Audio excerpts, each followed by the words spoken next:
And God said to Abram, as for you, you shall keep my covenant, you and your offspring after you throughout their generations.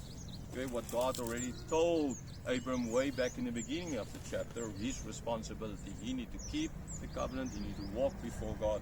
Now he is extending it, not just to Abram doing it, but as well his offspring needs to do this. Now we know Abram failed. We know his offspring surely failed. Right? They failed in such a way so that ultimately they were again taken into exile. But that does again not imply that there's no. This is what they had to do. This is what God, as their king, expected of them. Told them. God is doing everything for them, like God did for Adam in the Garden of Eden, doing everything for them. In return, he just expected, don't eat of this. Right here, God again is doing everything. I'll give you the people, I'll give you the land, and I just expect a little bit from you. But that little bit, like in the Garden of Eden, like ultimately Abram and the descendants, they're not going to be able to keep it. Verse 10. This is my covenant, which you shall keep between me and you and your offspring after you. Every male in you, among you, shall be circumcised. Okay, so what is now the sign of the covenant? Circumcision. Okay, in a new covenant, that would be baptism. But here, circumcision, right? Circumcision as a sign, God giving them. And so it ought to be a reminder to the people of this covenant. We'll get a little bit more into it as we read further. Verse 11. You shall be circumcised in the flesh of your foreskins, and it shall be a sign of the covenant between me and you. Now, ultimately, so the circumcision is just for men. Okay, it's in the foreskin. I mean, that is genetically, that is just biologically male. Okay, will be circumcised. So, yeah, there are different reasons why people think of the circumcision as a sign of. Circumcision, even today and even then, was not just a Jewish thing, right? Lots of people and tribes, like in Africa, the Xhosa and other black tribes, they circumcise. They're in animistic rituals. They circumcise their boys at the age of 13, right? So it's not a Christian thing. It's not a Jewish thing. Other nations amongst them, not all, but other nations amongst them did as well circumcise. And there are today lots of people, even in the West, who circumcise their sons because they feel it's for health reasons. So why then the circumcision? If it wasn't really something that stood out that much. Well, so some people think it is to do with every time basically a man goes to the toilet, he kind of is reminded of it. But as well, something that's cut off. Remember, God signed this the covenant by cutting the animals in half, and in this sense as well, then there's something that was cut.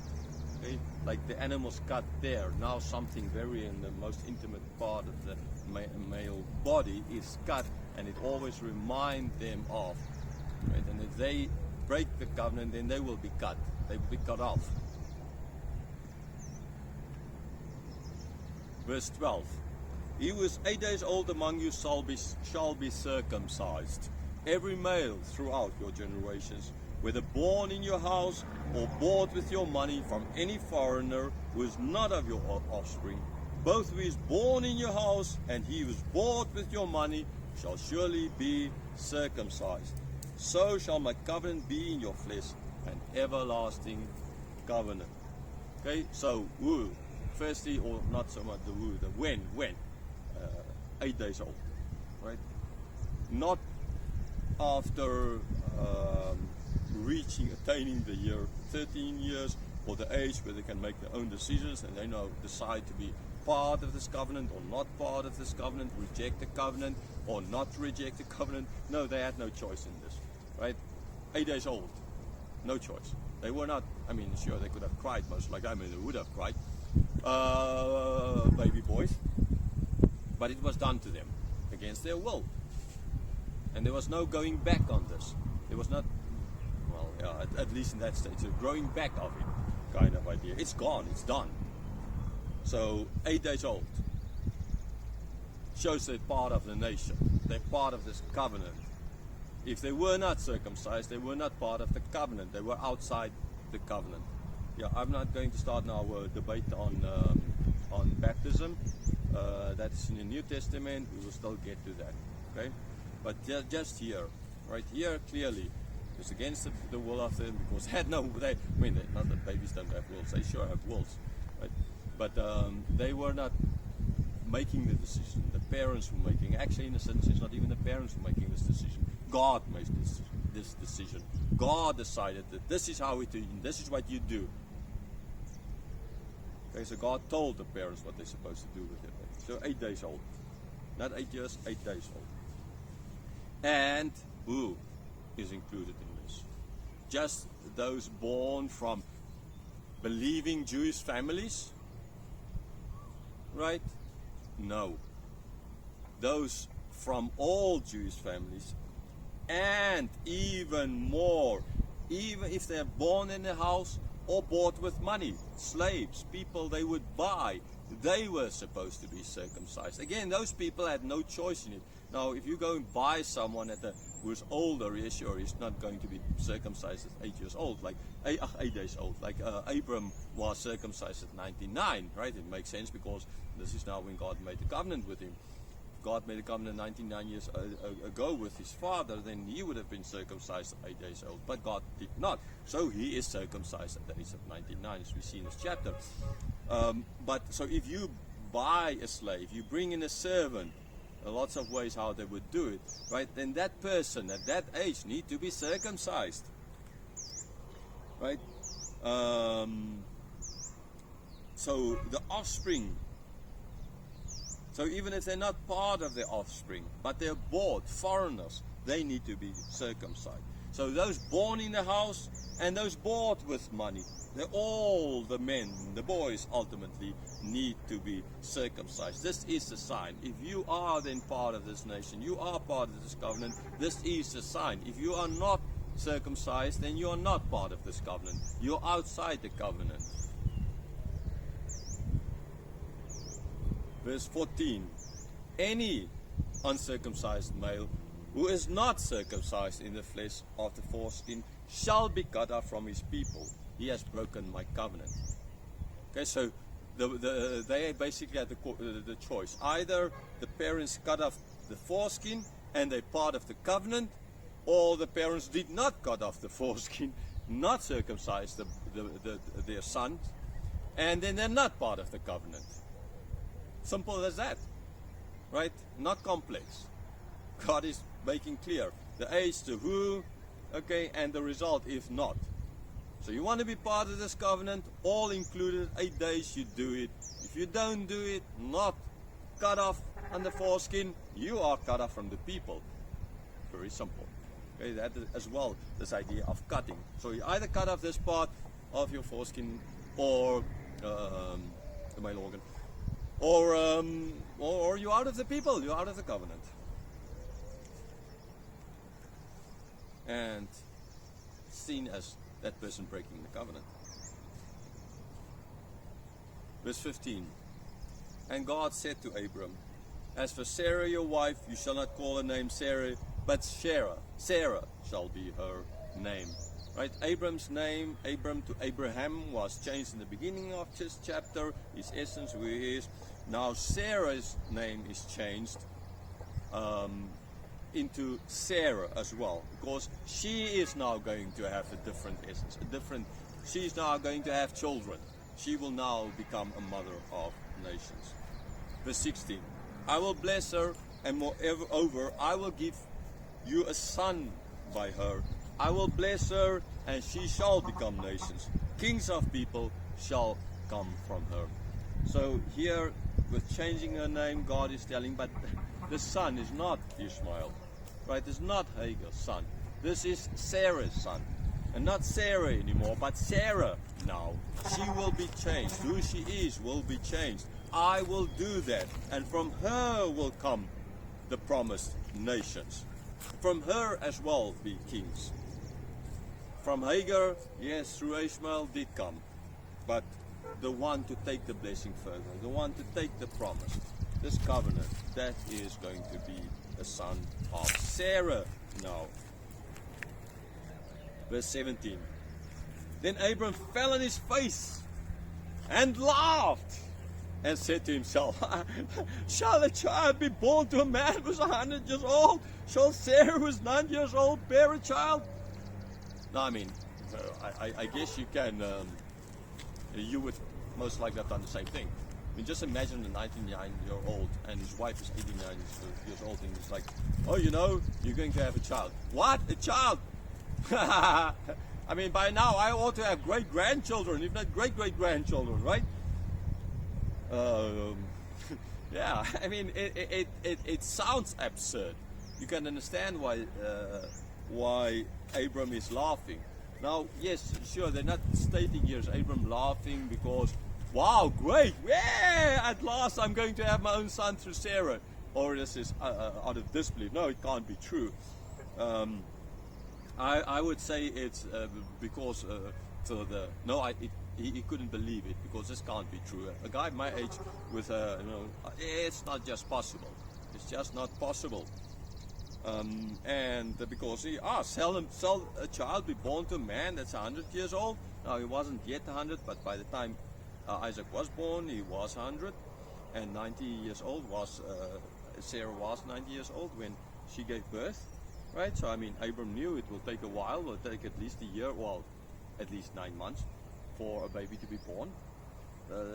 And so, yeah, that would be the age by then. So he clearly thought that this is not possible. Okay, this is just not, God, this is not possible. So again, we see that Abram's faith is not yet the taking Isaac up on the mountain and offering him on the mountain. Verse 18, and Abram said to God, oh, that Ishmael might live before you. So again, Abram says, oh, I have a son, Ishmael, let him be the one to take us on, right? He's my son. I mean, I already have a son here, let him do it. Now, I mean, you can think as well, as a father thinking of his son, and maybe if another son comes in, he knows the son, the present one will then suffer, or he's not going to be the one to take it further. So, and he had the son, and sure, he loved Ishmael. But, and with the new son coming, that's going to change. The blessing, the one taking it further. So in that sense, but as well, more importantly, he does have, and he didn't believe the other way is possible. Verse 19, God said, no, but Sarah, your wife, shall bear you a son, and you shall call his name Isaac. I will establish my covenant with him as an everlasting covenant for his offspring after him. Okay, so God said, no, Abram, this is not Ishmael. Yes, sure, from Ishmael will come nations. Yes, sure, he promised that earlier to Hagar when she fled from Sarah, right? Sure, that's going to happen. God's not going to forget about Ishmael, but the one with whom the covenant will continue is not Ishmael. It's from a son of Sarah. And God tells him as well the name Isaac. Right? This is what he's supposed to call his son. And with him, God will establish the covenant. Verse 20, as for Ishmael, I have heard you. Behold, I have blessed him and will make him fruitful and multiply him greatly. He shall father 12 princes, and I'll make him into a great nation. So God, like he promised earlier to Hagar, now he promises to Abram as well. Abram, don't worry. Let that not be one of your things you worry about. I will take care of Ishmael. He's your son, I will take care of him. Ishmael is going to be circumcised as well. Okay, so he is under this covenant. But he is not the one to take the covenant further. that is going to be Isaac. God said, I will look after him. I will give him 12 princes, like he gave Jacob 12 sons, 12 princes. Okay, the perfect number. God will give him and make him into a great nation for the sake of Abraham. Verse 21. But I will establish my covenant with Isaac, whom Sarah shall bear to you at this time next year. Okay, so God said, no, that's not, yes, I won't forget him, but the one to take the covenant, that's Isaac, the son born from Sarah in a year's time from now. Okay, now God didn't say, it doesn't say exactly in 3, 6, 5 days from now, in a year's time. So if this kind of happened more earlier in the year, and then the birth is later the next year, that is still in a year's time. Verse 22. When he had finished talking with him, God went up from Abraham. So God finished, now he did. Now we don't know, again, how God spoke with him. Okay? So no point in getting it, just know that God did speak with him. It's not stated how, just that God did. And God left. Verse 23. Then Abram took Ishmael his son, and all those born in his house, or bought with his money, every male among the men of Abram's house, and he circumcised the flesh of the foreskins that very day, as God had said to him. So Abram did, like Noah way before, again this connection. God told Noah how he's supposed to do, and he stated he did exactly like God told him. Right? Here, God told Abram he's supposed to circumcise the sign of the covenant, and what on that day, not waiting for another day, on that day he did exactly as God told him. He took all the men born in his house, Ishmael, all the other men that he bought with money, and their offspring, and he had them circumcised.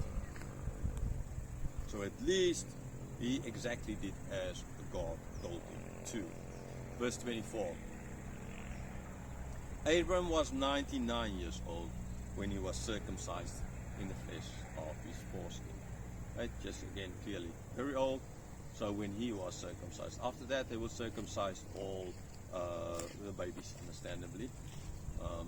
So like the early church. Logically, the first people coming into it were baptized, right? Not as a baby for sure, because they were already in the faith. Okay, like here, the first people coming into this covenant is now baptized or circumcised, not at that age, not as a baby, but later on, because when God told him to do it. Okay? But then after that, they will all be circumcised as babies.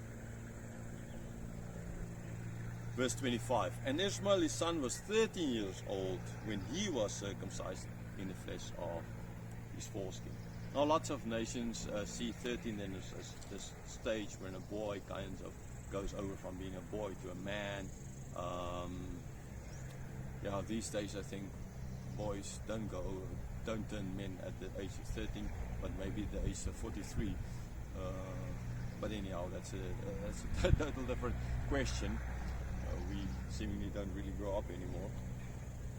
But this is how old Ishmael was. So he was circumcised as well. He was then made part of this covenant with Abram, because he is, although he is not the one to take the covenant further, not his line, but he is, because of Abram, circumcised. Verse 26. That very day, Abram and his son Ishmael were circumcised. Again stating it, making clearly, like with Noah, like Noah did exactly as God. Noah did exactly, like here, on that very day, a second time repeating that. Abram didn't wait, he did it immediately. And all the men of his house, those born in the house, and those bought with money from a foreigner, were circumcised with him. Okay, so again, exactly, on that day, and everyone that as God told Abram to do, he did. Ishmael, clearly, and all the slaves he had, all his servants, they were all circumcised as God told him on that day. He did exactly as God told him. Okay, now we're going to see later on that how Moses, for example, he had one of his sons circumcised, the other one not. And God, the angel came, he wanted to kill Moses for that reason, while before his wife didn't circumcise his son, right? And then when the people entered the promised land, just after entering, after going through the Jordan River, they were all circumcised. Not the wisest thing to do, I would say, but understandably, in that stage they were very vulnerable. The people from Jericho could have killed them all at that stage, but understandably they didn't, because God was protecting them. They were doing the right thing. Okay, so circumcision. So yes, in the time, we're going to see how some didn't, even Moses didn't keep this covenant, right? But then the seriousness of it come, God made sure he did keep, and the people themselves, that they were all circumcised the moment they entered the promised land. So these people hearing this, Moses telling them, okay, this is a sign of the covenant. So as well, reminding them why, when they were there, why they were enslaved in Egypt. Maybe they had no strength, no time for the ceremony of the circumcision, right? And even maybe Moses, but because he was growing up in the Pharaoh's house. So it is Moses reminding them of why the circumcision is important. That they have to, because they are the sons of the covenant. If they are not circumcised, then they're not part of the covenant. They're children of Abraham. They need to be circumcised. Okay? So, yes, these words understandably would be very much used the moment they entered the promised land, Canaan. And Joshua then reinforcing it on them, that this is a sign of the covenant. So what do we see in this chapter? We just see God already, he in chapter 15 went through the cut in half animals. And now here God is giving the physical sign to remind people of. A sign that is, like I say, for a boy, every time he goes to the toilet, he knows that he is not, that he is part of this covenant. And in a certain sense for a woman, every time she is with a man, then she can see that he is part of the covenant, which would ultimately then include them, although they were not circumcised. Now I know female circumcision does happen in certain African countries, but yeah, that's not an accepted kind of. People see it more as a mutilation than anything else. That's not now the point. They are included because of their husbands included. The husbands as the head of the house, the one taking responsibility, which they didn't always do, as we know, we've seen from the example of Adam and from Abram in the previous chapter. Right.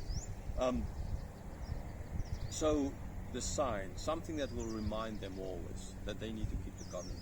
Something that will remind them always that God promised them. So if they look around them, like if they are there, when they were there in the desert, and they saw this huge multitude of people, and they understand that they all just come from Abram and Sarah, who were like 99, 100 years old, and 90 years old before Isaac was born, then sure they would have, oh wow, look at what, God did keep his promise. Right, there's this miracle, it could not have happened in any other way. This guy, Abram, could not have had children. Abram could have, Sarah now could not have any children at all. And look around us, look at all these millions of people, or maybe 2 million, whatever, of people around us. God kept his promise. God did, and we are on the verge of entering the promised land, right? So if God kept his promise in his covenant, in how many people, then when we enter the promised land, God will give that promised land, because this is part of the promise that God made, the covenant that God made. And we can trust God. He keeps his covenant. And that makes it so much worse, the fact that when the spies came in and they came back, that 10 of them said, no way, we can't go there. The people are too big. They're too tall. I mean, they could have just said, look at the people around you. Look how many we are now. It was impossible for Sarah to have children, but God gave. So God will give the land as well, because God promised. They didn't say that, right? They didn't say that. Joshua and Caleb not even a Jew, they said that. Or at least they said, but God will be with them, because God promised. They could clearly, but nah. Every time they would go to the toilet, the men could see that the covenant God made. But here, all of a sudden, they just seemingly forget about it. And then, luckily, throughout, they're going to forget about it. God gave the sign. God told them who He is when He made the covenant. God told them what He will give to them. And God told them what they would need as a sign and what they need to the responsibility of keeping the covenant, the responsibility of circumcising their boys, the 8-year-old boys, and even those bought, not only those the Jews, but even the slaves, servants, bought in from other nations need to be circumcised. So, that is then the covenant. And there were lots of promises by God to Abram. There were the cutting of half of the animals, and now the sign is given. In the New Testament, we do know there are signs of the covenant, especially baptism, but as well a reminder of it all is the Holy Communion, which Jesus instituted there